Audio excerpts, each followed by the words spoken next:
sleep with her. Ladies, come back. Ladies. Ron, just stand between the two podiums. Yes, ma'am. True. This can't be true. You can't be pregnant. And it was only because he didn't know how he was going to go back and tell his wife that I was pregnant. You admit you've been in a sexual relationship with Mr. LeBlanc, a married man, and claim he is the father of your 2-year-old son, Vincent Whalen.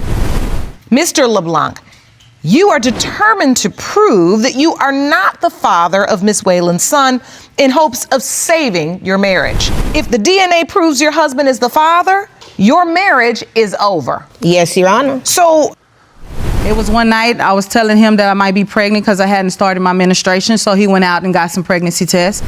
When I took the first one, I gave it to him and it showed that I was pregnant. He asked me to take another one because he was in disbelief about the first one, so I took another one. we can't even get to start of the case and you all are going off. This courtroom story unfolds under the authority of Judge Lauren Lake, where emotions run high and the search for truth becomes unavoidable.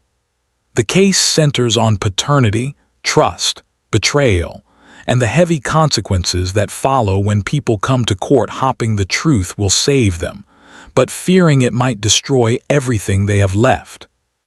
From the very beginning, the atmosphere reflects why so many say that a DNA test is something people regret taking. Because once the results are revealed, the truth changes everything. At the heart of the first dispute is a complicated relationship triangle involving a married man, his wife, and another woman claiming he is the father of her young son. All parties appear in court, each carrying their own version of events. The husband insists he needs proof because his marriage depends on it. His wife is clear and firm. If the DNA proves her husband fathered a child outside their relationship, the marriage is over. This immediately places the DNA test at the center of a potential divorce case, turning the evidence stage into a moment that could permanently alter lives. Judge Lauren Lake carefully listens as the story unfolds. The mother of the child explains how the relationship began, how the pregnancy was discovered, and how fear and denial followed. The man admits he panicked, not because of doubt alone, but because of the consequences he knew would follow. The wife reveals how she learned the truth through a message rather than a conversation, highlighting a deep breakdown in communication and trust. This moment reflects the painful relationship between law and justice, where legal truth does not always heal emotional wounds. As testimony continues, past behavior becomes relevant. It is revealed that this is not the first time the husband has fathered a child outside his marriage. This pattern raises questions about accountability, responsibility, and whether repeated actions should influence how evidence is interpreted. Judge Lake emphasizes that the court is not here for excuses, but for facts, reinforcing the concept of justice in jurisprudence, where personal feelings cannot override biological truth. Witnesses are brought forward, including family members whose opinions add pressure rather than clarity. Accusations of cheating surface, along with rumors of other possible partners. Judge Lake addresses these claims directly, explaining how doubt alone is not evidence, but also noting that honesty matters when determining credibility. The courtroom becomes a space where DNA test cheating stories are not treated as entertainment, but as serious matters with lifelong consequences for children. When the DNA results are finally read, the truth confirms the wife's worst fear. Her husband is the biological father. The impact is immediate. The wife states clearly that this result ends the marriage. This moment perfectly captures why so many say people regret taking DNA tests, not because the science is wrong, but because the outcome forces irreversible decisions. Judge Lake speaks about responsibility, reminding everyone that while relationships may end, parental obligations do not. Issues like child support and future involvement are now unavoidable, regardless of emotional fallout. The next case shifts focus, but maintains the same emotional intensity. A young mother brings an older man to court, claiming he is the father of her infant daughter. She explains that she has been raising the child alone while the man denies responsibility, questioning her character and suggesting she was involved with other men. This case highlights how quickly accusations replace accountability when doubt exists. Judge Lake repeatedly steers the discussion back to facts, reinforcing the importance of the evidence stage in divorce case, style disputes, even when no formal marriage exists. The man admits to an intimate relationship, but insists protection was used and claims the woman was already pregnant. Contradictions appear in both stories, revealing how unreliable memory and self-interest can be. Judge Lake addresses maturity, age gaps, and the misuse of power, explaining how choices made without responsibility often lead straight to court. This case also reflects themes discussed in many legal discussions, and even platforms like the Game-Changing Attorney podcast, where personal decisions intersect with legal consequences. Photographic evidence and documents are introduced, including a birth certificate listing the alleged father's name. Judge Lake explains how legal acknowledgement can carry weight even before DNA confirmation, touching on principles similar to adverse inference in Evidence Act, where silence or avoidance can imply responsibility. When the DNA results confirm paternity, the man's attitude shifts. What began as denial turns into reluctant acceptance, showing once again how truth changes everything. Financial responsibility becomes the next focus. The court calculates child-related expenses and determines compensation owed. Judge Lake emphasizes that raising a child is not optional, and that support is a legal duty, not a favor. This moment reinforces why such cases are often discussed in Supreme Court, child support debates, and legal education spaces, because they demonstrate how law enforces responsibility when personal ethics fail. The final major case brings multiple mothers into the courtroom against one man, creating a complex web of overlapping relationships, doubts, and allegations. One woman claims he denies 2 of her children, while another says he refuses to accept responsibility for her daughter. The man argues that cheating and overlapping timelines make paternity uncertain. Judge Lake allows all parties to speak, including witnesses and even family members, showing how deeply these disputes affect entire families, not just parents. This case introduces themes of adoption stories, full episodes, style emotional testimony, where children grow up without certainty about their identity. The judge explains that unresolved paternity leaves emotional gaps that often follow children into adulthood. DNA testing here is framed not as punishment, but as clarity, something that gives children answers even when adults fear the consequences. When multiple DNA results confirm that the man is the biological father of all the children involved, the courtroom reacts with shock, frustration, and resignation. Judge Lake delivers a firm message about maturity, prevention, and long-term consequences. She speaks directly to the parents about breaking cycles, emphasizing that repeated mistakes harm children first and adults second. Throughout the courtroom proceedings, Judge Lauren Lake balances empathy with authority. She acknowledges pain but never allows emotion to replace accountability. Her words echo themes often discussed in Celebrate Recovery testimonies, where facing truth is painful but necessary for growth. The courtroom becomes more than a legal space. It becomes a place where denial ends and responsibility begins. Across all these cases, one message remains clear. The DNA test is not just a medical procedure. It is a turning point. People come hopping for relief, but many leave carrying heavier truths. Relationships end, identities are confirmed, and futures are reshaped. This is why these stories resonate so deeply, because they reflect real-life consequences where law, justice, and personal choices collide. This courtroom is not about winning or losing. It is about truth being spoken out loud, evidence being examined, and lives being permanently altered once the results are read.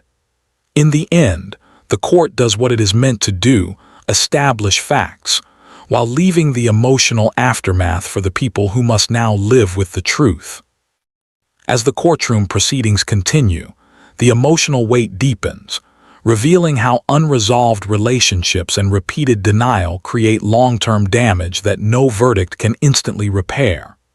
Judge Lauren Lake maintains firm control, reminding everyone that the court exists to establish truth, not to protect feelings. This distinction becomes critical as each participant begins to understand that once evidence is presented, there is no room left for avoidance. The discussion returns repeatedly to the evidence stage, where testimony, documents, and DNA results carry more weight than assumptions or accusations. Judge Lake explains that the law does not operate on rumors or emotions. Instead, it relies on verifiable facts, reinforcing the relationship between law and justice. Justice, she emphasizes, is not about who speaks the loudest, but about what can be proven. In several moments, participants attempt to shift blame by highlighting past behavior, allegations of cheating, unstable relationships, or questionable choices. Judge Lake addresses these points carefully, noting that while personal conduct may affect credibility, it does not replace biological truth. This clarification reflects core principles of the concept of justice in jurisprudence, where fairness requires separating moral judgment from factual determination. As more DNA results are revealed, reactions vary. Some individuals respond with anger, others with silence, and some with visible relief. The courtroom atmosphere illustrates why people often say truth changes everything. A single confirmation reshapes family structures, alters legal obligations, and forces emotional reckonings that many hope to avoid. Judge Lake openly acknowledges that many people regret taking a DNA test, not because they fear the science, but because they fear accountability. One recurring theme throughout the cases is denial as a coping mechanism. Several defendants admit they avoided responsibility not because they truly believed the child was not theirs, but because accepting paternity meant facing consequences, financial, emotional, and social. Judge Lake addresses this directly, stating that avoidance does not erase obligation. The court's role is to ensure children are protected, regardless of adult conflict, echoing legal discussions often highlighted in the Game-Changing Attorney podcast, where responsibility is framed as unavoidable once evidence is established. The issue of child support becomes central once paternity is confirmed. Judge Lake explains how financial responsibility is calculated and why consistency matters more than excuses. She makes it clear that support is not a punishment for adults, but a right owed to children. This explanation aligns with broader legal frameworks often discussed in Supreme Court child support cases, emphasizing that the child's needs come before personal resentment or failed relationships. Another powerful moment arises when Judge Lake addresses the emotional development of children involved in these disputes. She explains that uncertainty about identity can leave lasting psychological scars, a point often echoed in adoption stories' full episodes, where adults search for answers they should have had as children. By establishing paternity now, the court is preventing years of confusion, resentment, and unanswered questions. Throughout the proceedings, Judge Lake repeatedly highlights patterns of behavior, unprotected relationships, repeated denial, and failure to plan for consequences. She frames these not as isolated mistakes, but as choices that compound over time. Her commentary reflects insights similar to those shared in Celebrate Recovery testimonies, where personal accountability is the first step toward meaningful change. The courtroom also becomes a place where legal principles intersect with real-life emotion. Judge Lake references how refusal to cooperate, inconsistent testimony, or attempts to avoid testing can influence judicial interpretation, touching on ideas related to adverse inference in Evidence Act concepts. While DNA provides clarity, behavior before and during the case often shapes the court's view of credibility and intent. As more parents are confronted with confirmed results, Judge Lake speaks directly to the future. She emphasizes that the end of a relationship does not mean the end of responsibility. Parenting, she explains, is not conditional on romance, convenience, or emotional comfort. Once a child exists, the obligation is permanent. This reality becomes especially clear in cases involving multiple children, where denial affects not just one life, but several. The courtroom energy shifts as participants begin to reflect rather than argue. Some acknowledge their mistakes openly for the first time. Others struggle to accept the outcome, but the evidence leaves little room for dispute. These moments reinforce why these cases are often described as DNA test cheating stories, not because they are sensational, but because they expose how secrecy and denial eventually surface in the harshest possible setting, a court of law. Judge Lake closes several of these segments with strong guidance rather than punishment. She urges parents to seek stability, to communicate honestly, and to prioritize their children's well-being over personal pride. Her words underline that while the court can declare paternity, it cannot force maturity.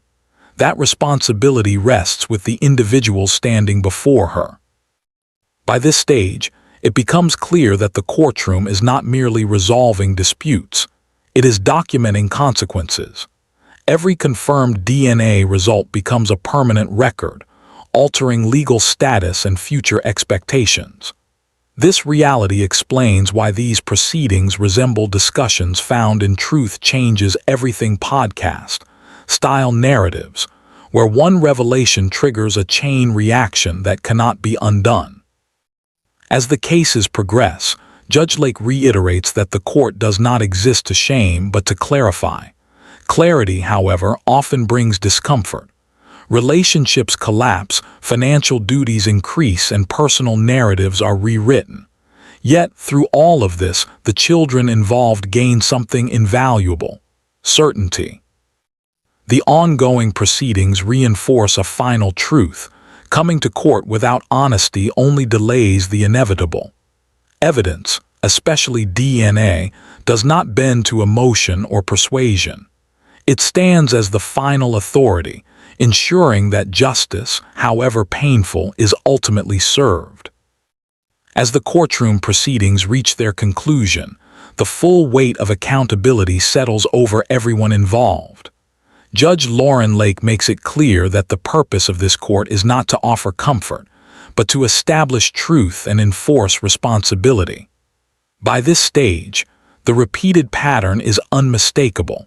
When people avoid honesty outside the courtroom becomes the place where reality can no longer be denied. One of the most striking elements across these cases is how often adults underestimate the permanence of their choices.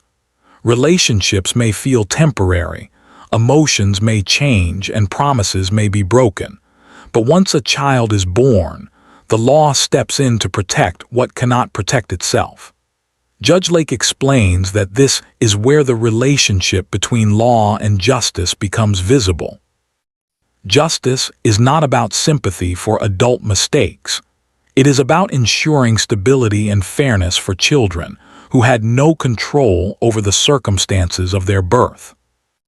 As the final DNA results are acknowledged, Judge Lake addresses the idea that many people walk into court believing they are prepared for the truth. In reality, few are. The courtroom reactions, shock, regret, silence, and emotional collapse demonstrate why so many people later say they regret taking a DNA test. not because the science failed them, but because the truth exposed everything they hoped to hide. This moment reinforces the idea that truth changes everything, from marriages and finances to identity and future responsibility. Judge Lake speaks directly about denial, describing it as one of the most damaging patterns in these cases. Denial delays resolution, deepens conflict, and ultimately harms children the most. She emphasizes that waiting years to resolve paternity does not erase responsibility. It only compounds emotional damage. This observation mirrors themes often discussed in adoption stories' full episodes, where adults spend a lifetime searching for answers that could have been provided early through honesty and legal action. The court also revisits the importance of the evidence stage in each case. Judge Lake reminds everyone that personal attacks, character judgments, and emotional arguments do not outweigh documented proof. DNA results, testimony consistency, and behavior under oath all contribute to the court's understanding of the truth. This is where legal principles similar to adverse inference in Evidence Act discussions come into play, showing how refusal, avoidance, or inconsistent statements can influence outcomes even before scientific results are read. Financial responsibility becomes unavoidable in the final rulings. Judge Lake explains that child support is not optional, negotiable, or dependent on emotional readiness. It is a legal obligation rooted in fairness and necessity. She clarifies how the court calculates support and why excuses such as unemployment, resentment, or broken relationships do not remove this duty.